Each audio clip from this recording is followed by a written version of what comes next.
السلام علیکم ورحمۃ اللہ وبرکاتہ۔ کہانی شروع کرنے سے پہلے میں چاہتا ہوں کہ آپ ان سوالات کا جواب کمنٹ باکس میں دیجئے جو آپ نے پچھلے کہانی میں سنا تھا۔ پہلا سوال یہ ہے کہ پہلا قتل کس نے کیا تھا؟ دوسرا سوال ہے دفن کرنے کا طریقہ اللہ نے کس پرندے کے ذریعہ بتایا تھا؟ تیسرا سوال ہے پچھلی کہانی میں لڑائی جھگڑے کی 3 وجہ کیا بیان کی گئی تھی؟ اور چوتھا سوال ہے کیا ہمارے نبی کے بعد بھی کوئی نبی ہو سکتا ہے؟ میرے بھائیوں میری بہنوں، آپ اس کا جواب کمنٹ باکس میں لکھیے۔ اگلے کہانی میں آپ کا نام لے کر بتایا جائے گا کس نے صحیح جواب دیا ہے۔ امید ہے کہ تاریخ اسلام کے عورتوں کی کہانیاں داستان آپ کو پسند آ رہے ہوں گے۔ چینل کو سبسکرائب کر دیں اور بیل آئیکن دبا دیں تاکہ کہانی آپ کے سامنے پیش کروں۔ آج میں آپ کے سامنے 2 عورتوں کی کہانی پیش کرنے والا ہوں۔ جی ہاں، ایک کا نام ہے واحلہ اور دوسرے کا نام ہے وائکہ۔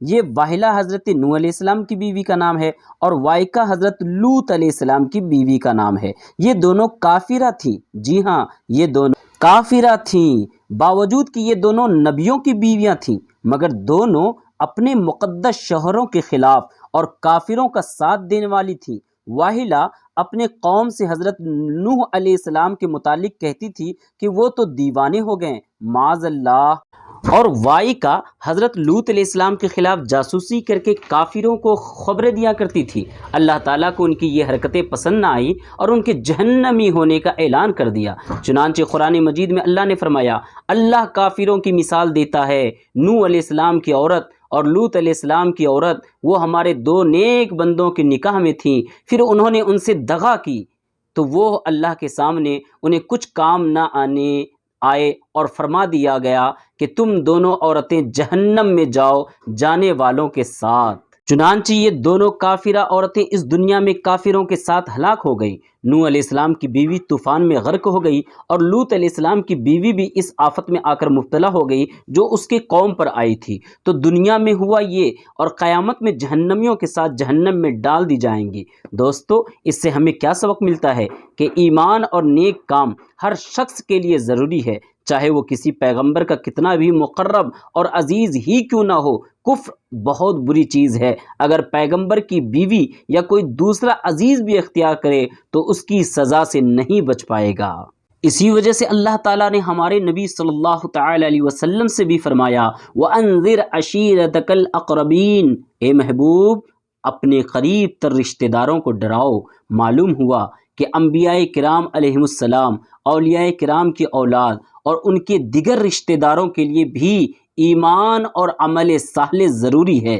یہ لوگ قرابت کے غرور میں اللہ اور اس کے رسول کی اطاعت سے سرتابی ہرگز نہ کریں۔ خوش عقیدہ سید حضرات ہمارے سر کا تاج اور ہمارے آنکھوں کا نور ہیں، لیکن یہ بات غلط ہے کہ جو صاحب سید ہوں وہ کچھ بھی کرتے پھریں، نماز نہ پڑھیں، روزہ نہ رکھیں، داڑھی منڈائیں، شراب پئیں، انہیں کچھ نہ کہو اس لیے کہ وہ سید ہیں، بادشاہ ہیں۔ سید کو اگر بادشاہ بننا ہے تو حضور صلی اللہ تعالی علیہ وسلم کی اطاعت کرنی پڑے گی، ورنہ وہ کچھ بھی نہیں۔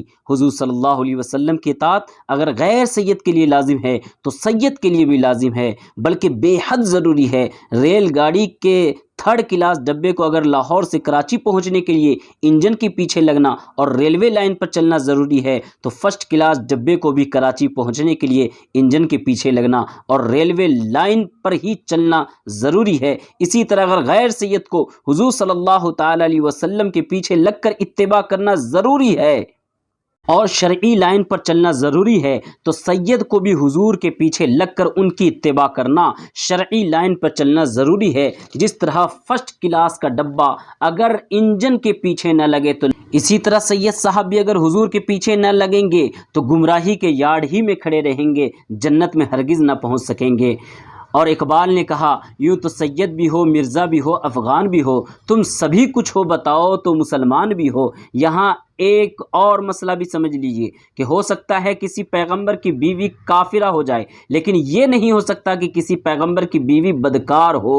فخانتاہما میں جس خیانت کا ذکر ہے وہ ایمان میں خیانت ہے جو ان دونوں بیویوں نے کی۔ کردار کی خیانت یعنی زنا کاری مراد نہیں ہے، کیونکہ حضرت عبداللہ ابن عباس رضی اللہ تعالی عنہما سے مروی ہے کہ کسی نبی کی بیوی بدکار نہیں ہو سکتی ہے۔ میرے دوستو، میری بہنوں، ہمیں ان واقعات سے بہت سارے درس ملتے ہیں۔ ہمیں اپنے ذات پر، ہمیں اپنے نسب پر فخر نہیں کرنا چاہیے، بلکہ ہمیں نیک اعمال کرتے رہنے چاہیے، اللہ کی بارگاہ میں دعا کرتے رہنے چاہیے کہ اللہ ہمیں ایمان پہ قائم رکھے۔ ایمان ہی سب سے بڑی دولت ہے، اگر ایمان نہیں ہے تو کچھ بھی نہیں ہے۔ امید ہے دوستو میری بہنوں کی یہ واقعہ اچھا لگا ہوگا آپ کو، اور آج آپ نے نوح علیہ السلام اور لوط علیہ السلام کی بیوی وائقہ اور واحلہ کے بارے میں سن لیا ہوگا۔